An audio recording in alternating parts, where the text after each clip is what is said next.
Hey there, Psych 370 students, and welcome to your first video lecture for week 14. Guys, this week marks the beginning of the fifth and final unit of the course, and during this unit, we're going to be focusing on two major topics: applications of operant conditioning, which are covered in Chapter 9 of the textbook, and observational learning, which is covered in Chapter 10. So we'll cover some of those applications this week. We'll focus on Chapter 9 this week, and then we'll split Chapter 10 up across the last 2 weeks of the unit. So applications of operant conditioning this week. And guys, it probably goes without saying that the principles of operant conditioning can be applied to a wide variety of settings, right? Now, Chapter 9 describes many of those applications, but because operant conditioning can be and has been applied to so many different behaviors in so many different settings, all we're really going to be able to do this week is just highlight a few examples. And so that's the goal for this week. Hopefully you come away from this week of the course with a greater appreciation, if you don't have one already, for the practical real world value of operant conditioning, because it can be applied in some very helpful, very beneficial ways. Now, Chapter 9 divides its coverage of those applications into several different sections. And the first of those sections focuses on home life. So that's what I'm going to be focusing on in this video lecture, which is part of a live Zoom class from last year. So without further ado, here that is. So for example, one problem that many children unfortunately face in their home lives is neglect, right? Which the textbook defines simply enough as a largely unresponsive environment, an environment that's unresponsive to an individual's behavior. And so the behavior of neglected children typically has very little effect on their environment, right? So for example, they cry or they make some other plea for attention and there's no effect, right? That behavior produces no consequence. And of course, guys, that lack of a responsive environment is something that's definitely experienced by children who are raised in these crowded, poorly run orphanages where the number of children so severely exceeds the number of available caregivers that most children's needs, their social needs, nutritional needs, hygienic needs, they simply go unmet, okay? Or at least they aren't met to the extent that they would be in a normally responsive home environment. And guys, a dramatic example of that comes from orphanages in Romania during the 70s and 80s. Okay, and the backstory there is that in the late 60s, Romania's government outlawed abortion. They outlawed all forms of birth control. And so the natural result was that you had over 100,000 unwanted children being placed in these state-run orphanages. Okay. And guys, the conditions in those orphanages were terrible. I mean, I guess I could just tell you about them, but I think it'll be more helpful if you can actually see them for yourself. So I have a quick video lined up here that I want to show you so you can get a look at least what one of these orphanages in Romania looked like. The institution at Sighetu Marmației was off the main road, behind a barbed wire fence, secured with a locked gate and watched by a guard. Jan tricked the guard into unlocking the gate, and we all stormed in, unannounced. Even after all we had seen, we were unprepared for what we found in an upstairs room. Here, young girls, their heads shaven, were kept in a giant cage like animals. Wild-eyed, screaming, half-naked, splashing in urine and excrement on the filthy floor. As the staff tried to quickly put clothing on them, we were ordered out. Why are you putting us out? Why? 12 noon. We were allowed back inside the cage at the institution. It was mealtime. The food budget here is set by the government, 38 cents per day per child. We watched as a watery soup of broth and bread heels was shoveled into hungry mouths. Many of the children had never been taught to feed themselves. While the staff hurriedly fed half the children, just a few feet away, others were put on plastic potties in a bizarre daily routine that combines toilet time with meal time. For Jan, it was the breaking point. These are human beings. These are human beings. You're a Romanian. To see this in your home country, is that especially painful? This would move me anywhere, Tom. Anywhere in the world, this is not acceptable. But it's happening here in Romania today. How can an institution and the society come so low that they forget basic respect for human life? And I know we can make a change. I know we can improve the situation for these children.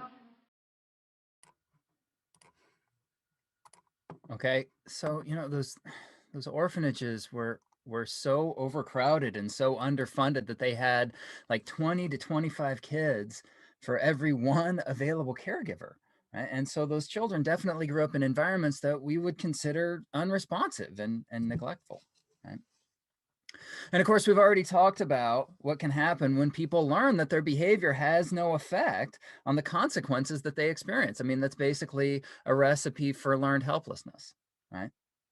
And so it's really not that surprising that many neglected children do go on to develop serious behavioral and emotional problems.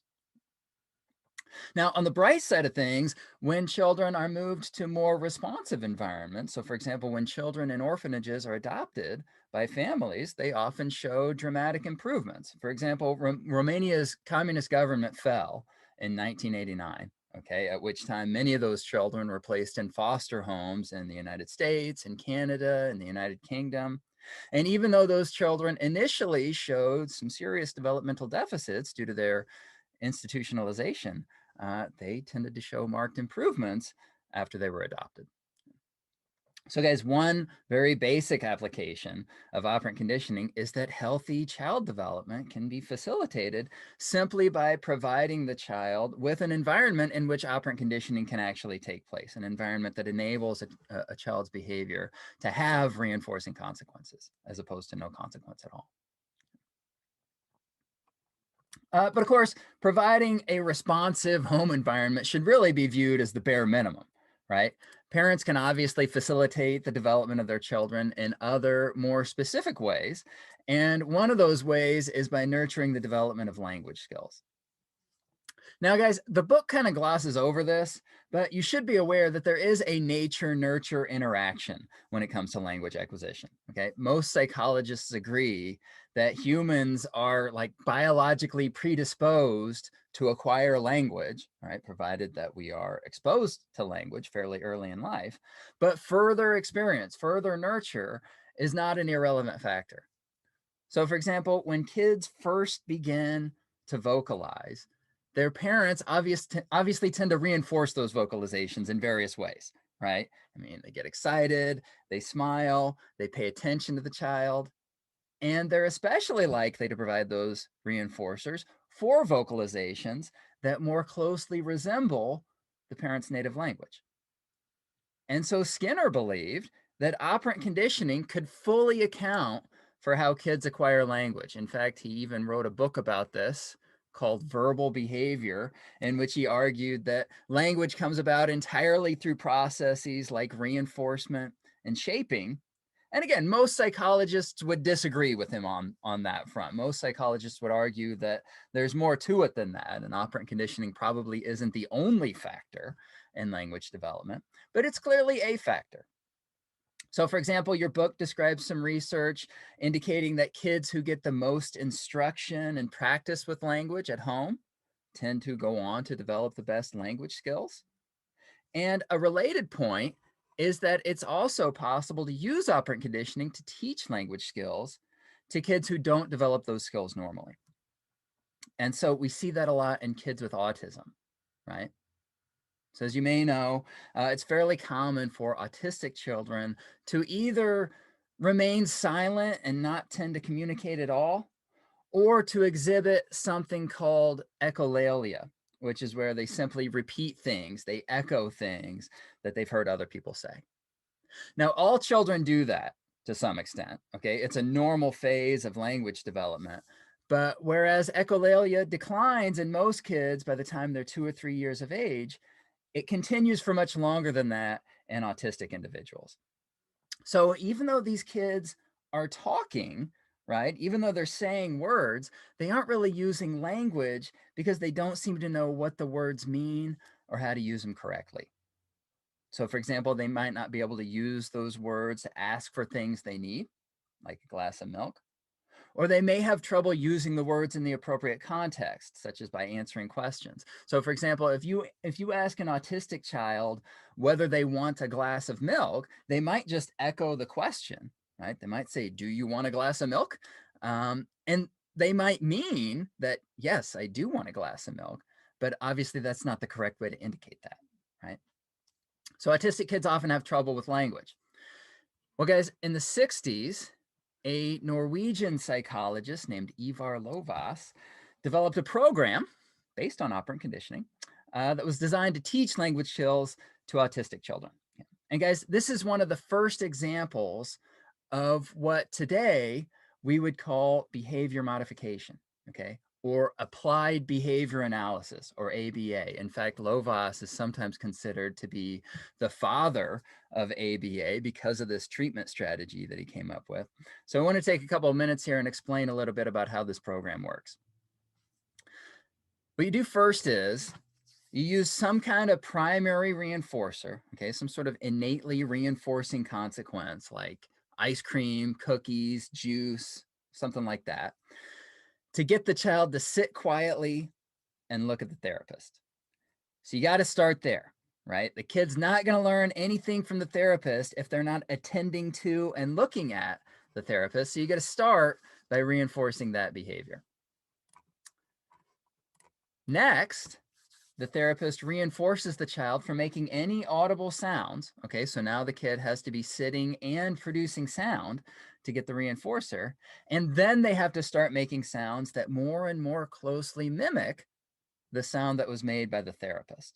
Okay, so in other words, you're using shaping here, right? You're using that method of reinforcing successive approximations of a goal behavior. So whereas before, any sound would get reinforced, now the kid has to produce a sound that resembles the one the therapist just made. So for example, if the kid's name is Tommy, then the therapist might say Tommy, and then any verbal response by the child that resembles that word will get reinforced. Now, of course, you can't just keep reinforcing these responses with food, right? Because the kid's eventually going to get satiated on the food. He's going to get satiated on the cookies, the juice, the ice cream, or whatever it is that you're using as your primary reinforcer. So during this process, you also have to be developing secondary reinforcers. You got to be developing these other stimuli into secondary conditioned reinforcers. So for example, before they present the food, the therapist might say, good, right? Or they might hug the child or something like that. And then they'll give the child the food. So then they'll give the child the primary reinforcer so that the praise or the hugs or whatever get paired with that primary reinforcer, right? And become secondary reinforcers themselves. Okay. So you're developing secondary reinforcers during this process. And another thing that I should mention about it is that early on, the therapist might actually have to use their hands to sort of guide the kid's lips and their mouth into the correct shape so that they're more likely to produce the correct response, to make the correct sound, okay? So in the early stages of training, that might be necessary. And so guys, physically aiding the child's movements like that is an example of what we'd call a prompt. Okay, we'd call that a prompt because you're sort of prompting the kid to perform the behavior the right way. So early on, these prompts might be necessary, but as the training progresses, those prompts will be gradually withdrawn, right? So that the kid is eventually repeating what the therapist says all by themselves without any help. Okay? So that's how the early stages of the program work. But of course, at this stage, what the kid is being trained to do really isn't all that different from echolalia, right? Because after all, the kid is just imitating the therapist, right? They're just echoing whatever it is that the therapist says. So the next step is to teach the child the meanings of those words. And this phase of the training begins with concrete nouns like nose or shoe, okay? Because those are the ones that it's going to be the easiest for them to learn and grasp the meanings of, right? So for example, if the therapist says, point to your nose, and the kid does point to their nose, then they get the reinforcer, right? Or if the therapist holds up a shoe and says, what is this? Then the kid gets the reinforcer if they produce the word shoe. Yeah. So they're still making pretty simple responses here. They're just labeling things, basically. And typically, the kid's progress picks up pretty quickly as this part of the training progresses, so that they're learning the meanings of several new words each day. Later, similar techniques are used to teach the meanings of verbs and adjectives. So for example, the therapist might jump and ask the kid what she's doing, so the kid will get reinforced if they produce the word jump. Or the therapist might present several objects to the kid and reinforce the kid for correctly picking out the green one or the furry one or something like that, okay? And then once they've learned verbs and adjectives like that, you'll do the same kind of thing to help them learn the meanings of prepositions like in or on, more abstract concepts like less or more. And then once they've got that stuff down, you move on to more advanced things like telling stories, making requests, asking questions, and things like that.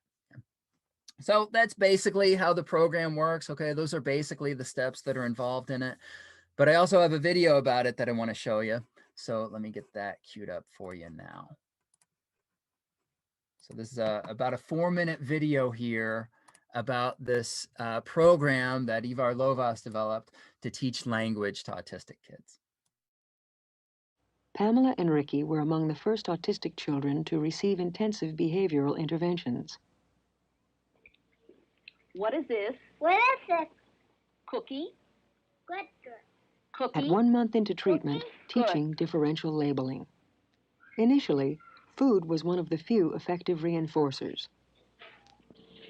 What is this? Cookie. Good girl. Betty? Daddy. That's good, Ricky. Who is this? Daddy. That's right, Ricky. What is Betty doing? Betty is blowing. Betty is blowing. That's At good, 2 Ricky. months, teaching What is verbs. Betty doing? Undergraduate and graduate students at UCLA That's volunteered as therapists as an aspect of their own training. Boy, Ricky. Who is this, Ricky? Daddy. That's good. And what is Betty doing? Betty is blowing. Good boy, Ricky. Good boy. Ricky, put the block on top of the dresser. At 4 months, teaching prepositions. No, Ricky, put it on top of the dresser. Ricky? That's inside. Put it on top. Good boy. Where's the block, Ricky? The block is on top of the dresser. Good boy. What are you wearing? Blue sweater. No. At 6 months, teaching pronouns. What is this? Social rewards have replaced food What are you reinforcers. wearing? I'm wearing a shirt. That's right. Very good. That's very good. Good girl, Pam. Hey, Ricky, what's your name?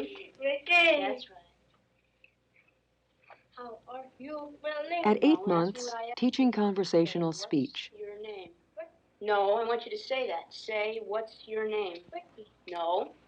Say what? What's Say your. here? Say name. Name! That's right. Now say it all together. What's your name? Joan. Is this a closet? Yes. Is this a dresser? Yes. Is this a dresser? Yes, that's Is good. this a floor? Yes. At 12 months, Yes. building spontaneity. Closet. Good. That's What do they wear on their feet? Swim fins. That's right. What do they wear on their backs? Aqualung. Good. What's At inside the 14 aqua? months, Compressed teaching air. storytelling. Good. Where do they go? Hey, look at me. Where do they go? Go swimming in the lake. That's right. What do they do underneath the lake? Hey, Skin divers. that's right. What do they look for? Look for buried treasures That's right. underneath the ocean. Right. At ages 7 and 8, Pam and Ricky had made significant improvements, but still had language and social skill deficits. Unfortunately, after 14 months, they had to be discharged to a state hospital so that the treatments could be offered to other children. The staff at the state hospital did not have the resources to follow through with the behavioral treatment. Sadly, both Pam and Ricky lost most of their gains. In 1964, before treatment was started, neither Pam nor Ricky had any meaningful language. During 14 months of treatment, their language increased appreciably. Then, during 3 years of no behavioral treatment in a state hospital between 1965 and 1968, they lost most of their language. They were treated for a second time in 1968 and regained much of their language, only to lose it once more during 2 more years in the state hospital. Similar changes also occurred in play, social interaction, and self-stimulation. The alternation between treatment and no treatment was not planned, but it produced an experimental design called ABA reversal. The data showed that the children's improvements were the result of the treatment they received rather than some other variable.